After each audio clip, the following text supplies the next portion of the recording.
3, 2, 1. MDS to, We have ignition. We 10-20. have a liftoff. Roll program is in on time. Vehicle response is normal. 1977 yılda NASA Voyager 1 ve Voyager 2 adlı elem gemisini eleme uçurdu. Bu gemilerin içinde şu görüyorsunuz gıdalı diskler vardı. Bu disklerin koyulma maksadı neydi ve esas soru bu disklerin içinde neler vardı.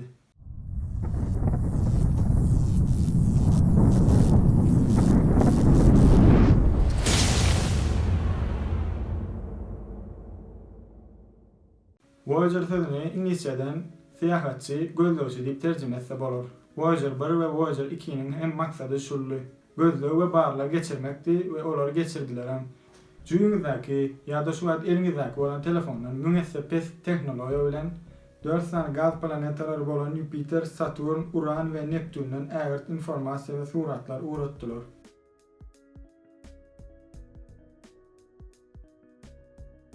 Bu gemilerin başka da bir maksadı vardı. Gemilerin daşında berkidilen, gıdırılan bir disk vardı. The Golden Record altın yazıyı ya da gıdırılan yazıyı deysen bolur. Eğer de başka planetelerde canlı, akıllı varlıklar ve medeniyetler var olsa bizim neyme iyiyenimiz, neyme halayanlığımız, neyme dinleyenliğimiz barada ve bizim nerede yerleşenliğimiz barada informasiya iyi bolurlar. Ve ellerine yeterlikli özen teknoloji var olsa bizden malumata geçerler deyip koyuldu. Diskte cemi 116 tane surat, 90 minutluk saz, 55 dilde salam ve şu vakti Amerikanın prezidentinden hat vardı. Bu diski üşürmek, yasamak ve cemlemek meşhur yazıcı ve astronom Carl Sagan'a ve onun kurulmasına bir ile yakın vakit gerek oldu. Gelinin olsa diskte nemeler var, seyredip geçelim. Disk ilk bilen köyüne Akkadiyan dilinde salam verilip başlayan. Adanışlı şulmu. İzinden min diyalekti olan Amoy dili bilen devam eder. Taikongbenyu, Ninho, Sonra izinden Ermen dili, Anons, Borga Katnavin, Yezevki, İngiliz dili, Hello from the children of planet Earth. Fransız dili, Bonjour tout le monde. Nemes dili, Herzliche Grüße an alle. Rus dili, Здравствуйте, привет. Türk dili Sayın Türkçe bilen arkadaşlarımız, sabah şeriflerinize hayırlı olsun. ve insanların bu dilinde cemlenir. Ondan sonra dünyadan kâver sesler, şemarın yarışın sesi, otluyunun sesi,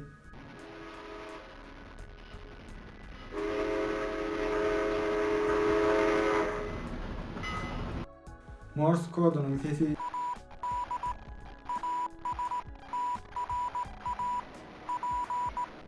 kuşların pillerinin sesi,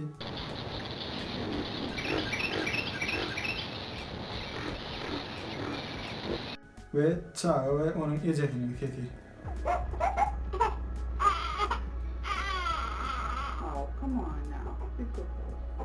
Ve 90 minutluk aydın saat.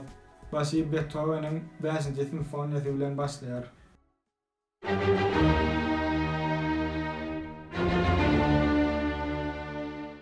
İzinden Bach,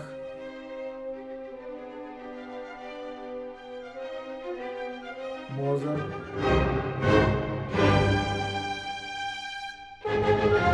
Azerbaycan ve Gruzya Sovet Soyuzu'ndan köyüne sağlar. Afrika'dan ve Avustralya'daki aborjinlerden ve kâver köyüne tayfaların milli sazlar var.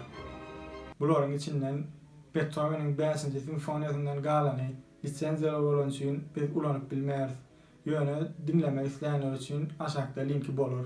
Ve yeni birlikte geçmeli adımız Carl Sagan ve Beatles'ın Here Comes the Sun aydımını diska koşmak istedi.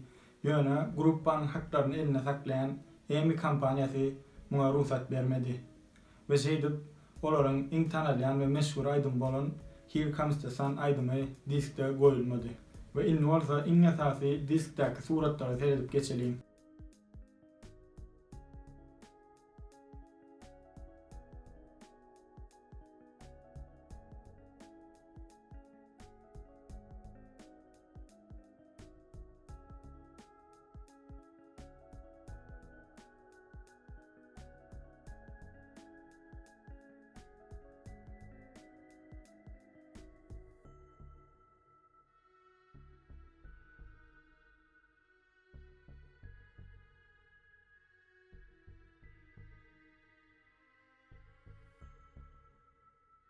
Bu diski tapanlar nädip bulanmaly diýen bolsaňyz, diskin daşynda nädip bulanýy aňsat şekillerde görkezdilen.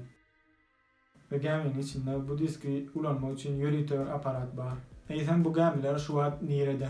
Üstüne şunça yıl geçmeyene garamazdan bu iki gemi intiham NASA bilen aratnaşykda.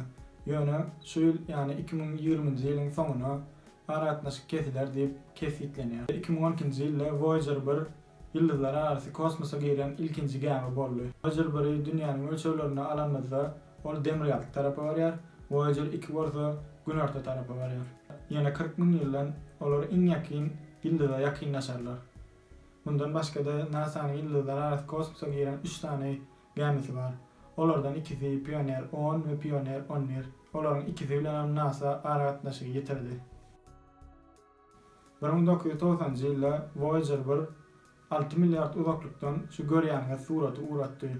Suraty Carl Sagan solup mawy nokat diýip ad toýdy ve bu arada kitap yazdy. Bu gemiler haýsydyr bir akylly medeniýet tarapyndan tapylarmy, tapylmamy belli zat ýok.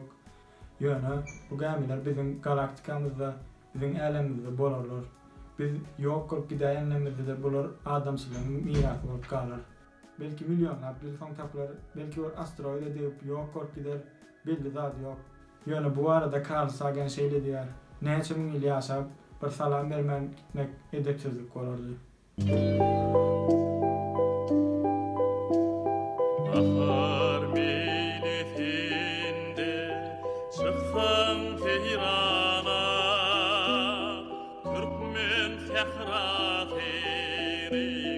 aldyr gülleri, başym sypaty